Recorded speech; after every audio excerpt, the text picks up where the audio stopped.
মাছ, মুরগি, গবাদি পশু ভেসে চলে যাচ্ছে। এটা দেখার কেউ নাই।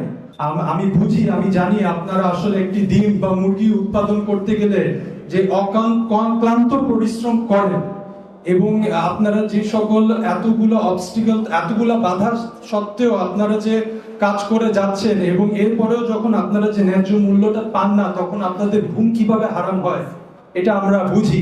আমরা আপনাদের সাথে আছি। আসলে দেশের মানুষের নিরাপদ প্রাণী প্রোটিন উৎপাদন এবং পুষ্টি নিরাপত্তা, খাদ্য নিরাপত্তা, গ্রামীণ অর্থনৈতিক উন্নয়ন এবং গ্রামীণ কর্মসংস্থানের অন্যতম স্তম্ভ আমাদের সামনে আছে।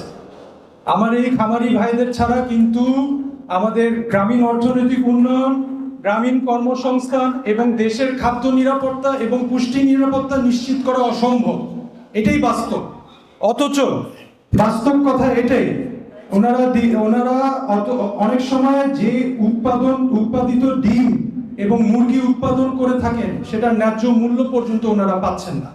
এই বাস্তবতাটা আসলে কিভাবে আমরা বদলাতে পারি, এর জন্য আজকে আমাদের এই ঐক্য। প্রাকৃতিক দুর্যোগের কারণে কিন্তু চট্টগ্রাম বিভাগ এবং বাংলাদেশের বিভিন্ন অঞ্চলে খামারি ভাইরা ওনাদের মাছ, মুরগি, গবাদি পশু ভেসে চলে যাচ্ছে। এটা দেখার কেউ নাই। ওনাদের কোনো খামারি বীমার আওতায় ওনারা নেয় কেন? এটা আমাদের এই প্রশ্ন। আমাদের দাবি থাকবে, অন্তত এই যে ক্ষতিগ্রস্ত খামারিদের বীমার আওতায় আনা অবশ্যই আমাদের প্রয়োজন। মাননীয় প্রধানমন্ত্রীর কাছে আমাদের দাবি কোনো বিশেষ সুবিধা নয়, আমাদের দাবি ন্যায্য অধিকার।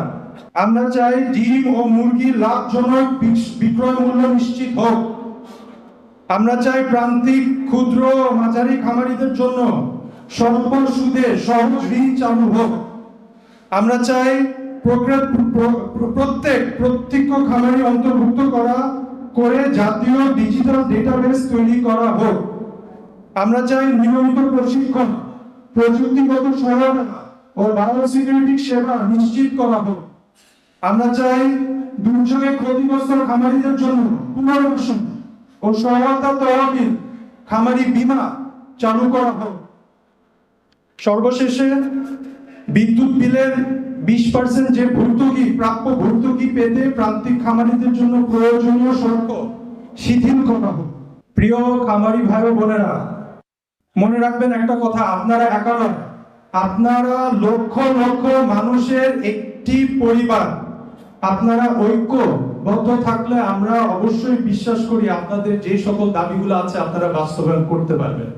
আপনারা এখানে অনেকে সিন্ডিকেটের ব্যাপারে কথা বলেছেন। খামার পর্যায়ে যেটা বাস্তব চিত্র, 6 টাকা বিক্রয় মূল্য, কিন্তু ভোক্তা পর্যায়ে আজকে 11-12 টাকা। এটা আমরা বুঝি। আপনাদের থেকে ভোক্তা পর্যায়ে যেতে 3-4 বার হাত বদলি হচ্ছে।